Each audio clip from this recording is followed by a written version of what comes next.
റീനു, തന്റെ മനസ്സിലുള്ള തുറന്നു പറയാൻ സമയമായിരിക്കുന്നു. Now tell me, do you love me? No. സച്ചിനെ പതി നിർത്ത്. റീനുവിന് ക്വസ്റ്റ്യൻസ് എനിക്ക് മനസ്സിലായില്ലെന്ന് തോന്നുന്നു. മനസ്സിലായി, എനിക്ക് തന്നെ ഇഷ്ടമല്ല. ഓ, ഞാനൊന്ന് വഴക്ക് പറഞ്ഞതിലുള്ള പരിഭവം. എന്നെ ഇഷ്ടമാണെന്ന് നിന്നെ തുറന്നങ്ങ് സമ്മതിച്ചേക്കും മേഡം.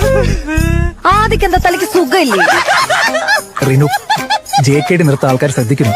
പണ്ടൊരു ജേക്കെ. എടോ, എനിക്ക് തന്നെ ഇഷ്ടമല്ല, അത്ര തന്നെ. Any reason? ഒരു 100 റീസൺ തരാം. എടോ, ആ ട്രിപ്പിന് തനിക്ക് അറ്റൻഷൻ കിട്ടാത്തതിന്റെ ദേഷ്യല്ലേ താൻ അന്ന് ആ പ്രൊജക്ടിനോട് തീർത്ത്. എന്നിട്ട് പണി മൊത്തം എനിക്ക് കിട്ടി. മീറ്റിംഗിന്റെ സമയത്ത് മുങ്ങിയല്ലോ താൻ. Reenu, let me explain. എനിക്കൊന്ന് വിശാഖപട്ടണത്ത് വളമേടിയിൽ പോയതായിരിക്കും. എക്സാക്ട്ലി. അപ്പൊ ഒന്ന് ലഞ്ച് ടൈമിൽ അയാൾ മാരി ആദ്യം പറഞ്ഞതോ? ആദി, ഇറ്റ് വാസ് എ ഗെയിം. അന്ന് അയാൾ കിൽ സുബിൻ എന്ന് പറഞ്ഞു. എന്ന് വെച്ചാൽ സുബിനെ പോയി കൊല്ലണോ? എന്റെ ദൈവമേ.